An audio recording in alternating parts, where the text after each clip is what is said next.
Before we get into the video, a disclaimer about, yet again, my wonderful editing skills. It's going to look a little rough because when I started filming this, I was like, okay, I'll put it up on Wednesday. But then I realized, no, I'm not going to wait till Wednesday. I'm going to put it up on Monday. So, it is Monday. Stay tuned for the first of two VRs. The first one being for Shoebox Legends 500 sub giveaway. And we're going to cut to that. And then we're going to, quote unquote, seamlessly transition into the second VR. So get ready for a very, very rough jump cut. Pair of VRs, actually. We're going to begin with a VR for Shoebox Legends. Link down there. And if you heard that crack, that was my shoulder. Link to Shoebox Legends down below. He is doing his 500 subscriber VR in which he asks two questions.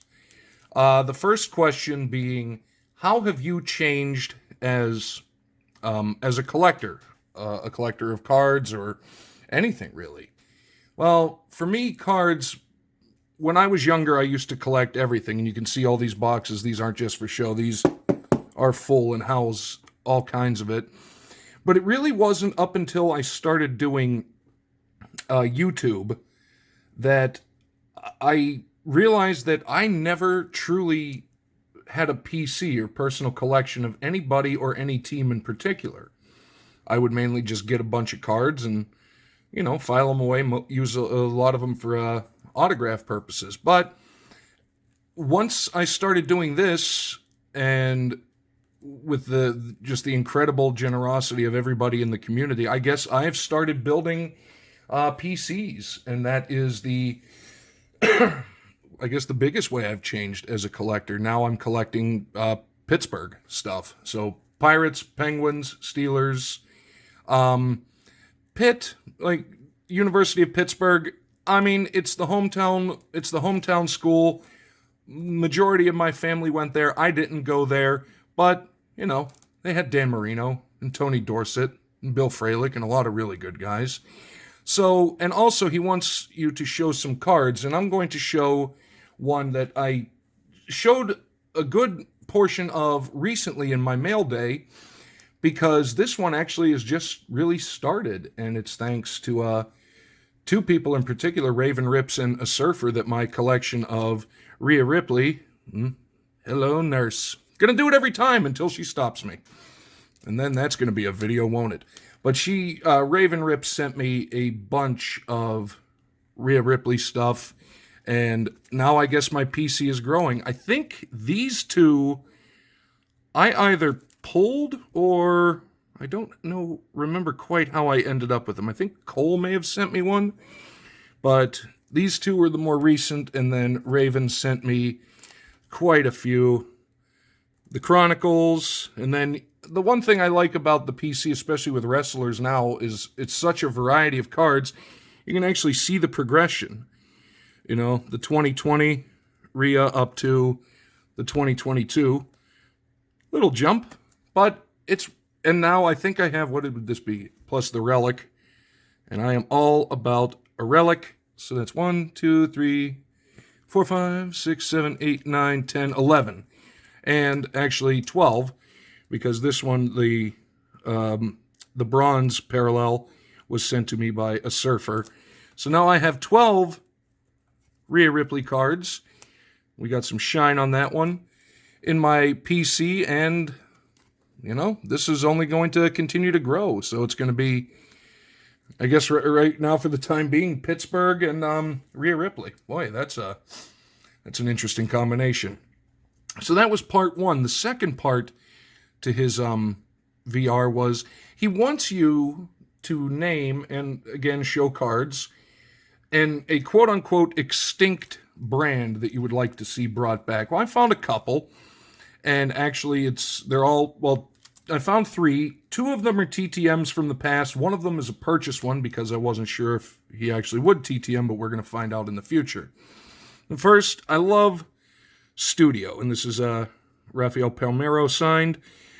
Always like Studio. I think they went out in the late 90s-ish, but Always like the fact. Hobbies and interests. Golf. Likes all kinds of music. Favorite TV show is Happy Days. Collects baseball cards and is a fan of the Dolphins. Plus his hero is George Brett. And I like studio. It was good portraits, like literal studio portraits, and little facts. I can't remember. It was one player on the back. He said he really liked the Three Stooges, and that kind of got me. So big fan. Plus, nice looking little card. Maybe it'll come back. Probably not. Next one. This was in multiple sports, but this is Ann Myers. Actually, she still goes by Ann Myers Drysdale, Hall of Famer, and this is action-packed. And I loved. I'm going to pull it out a little so you can kind of see it without the glare. The action-packed, because they were kind of they were thicker, puffier, and just really neat. I haven't seen action-packed like this since the 90s. Whether or not it's still around, I couldn't tell you, but big fan of action-packed. And the final one, this was the purchase one. I don't know if they did more than 1 year of this. So we're going back to 1995, and it's Superior Picks, and they did a draft series. And this right here, as you can see, the recent Hall of Fame inductee, Tony Baselli, had to get that. Actually, it was about a year or so before he was inducted into the Hall of Fame. And they did an autograph line in which, I think it ran the gamut from 3,000 to 5,000 were signed.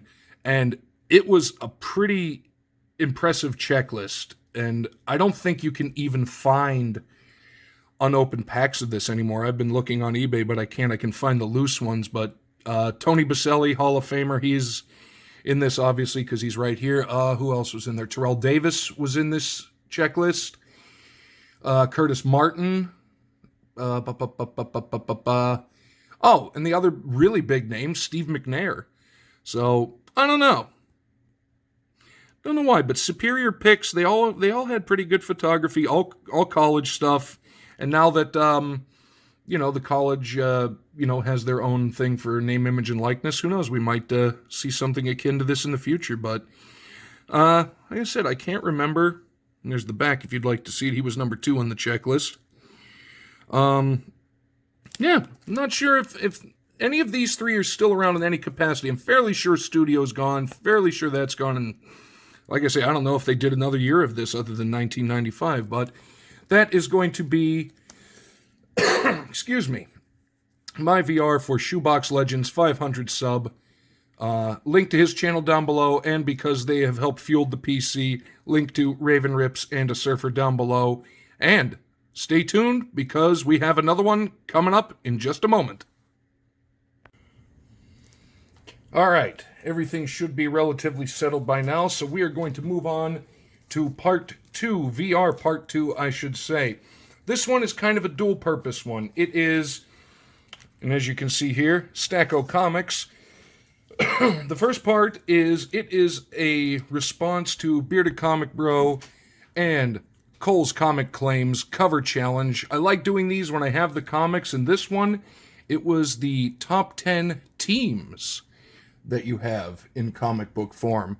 And also, it is in combination with Cole's Comic Claims 1,000 subscriber giveaway, in which he just basically wanted you to do some sort of video in the style of him. So maybe some sort of a comic review or a most anticipated thing.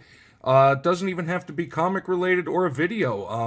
I'm going to throw a link to his explanation video down below so you can check it out. A lot of ways to get entered and a lot of ways to get a hold of him to see what's going on. So, I am going to, for my jumping into the challenge, and we're going with my top 10 teams. And I did some digging, and I got a lot of DC, but we're going to see. So we're going to start off. Some of them I may have shown before, but some of them always bear showing again. The Uncanny X-Men, old school one, number 202, because really, who wasn't a fan of the X-Men? And I chose this one in particular. I think I only have like 3 or 4 from this run. But I chose this one in particular because we have the Sentinels, and I was always more of a fan of the villains than I was the heroes. But that's just me. Oops, I'm knocking over everything. And since I've never done comics here before, let's see if I can find a way. Not really. I'll pan up when I'm done. I apologize. This is why you plan things out. And Zach doesn't. Number 2, can't ever have a team thing without some Jim Lee's Wildcats action. Big fan of Wildcats in many iterations. Great looking cover as well. There's an image one for you. This one I've shown in a couple things, but in all honesty, you cannot have a team's comic cover challenge without talking, of course, about the naive interdimensional commando koalas. To be in some of these pitch meetings, and then for it actually to be made. Yep. This was a thing that happened in comics, ladies and gentlemen. Number 4, gotta go. Now, I'm going to kind of go a little around. I say the Green Hornet, because when you throw Kato into the mix, that made a pretty impressive and epic team. The Green Hornet and Kato, mainly depending on the style of it, Kato doing all of the heavy lifting. But, that's neither here nor there. Next, another old school classic.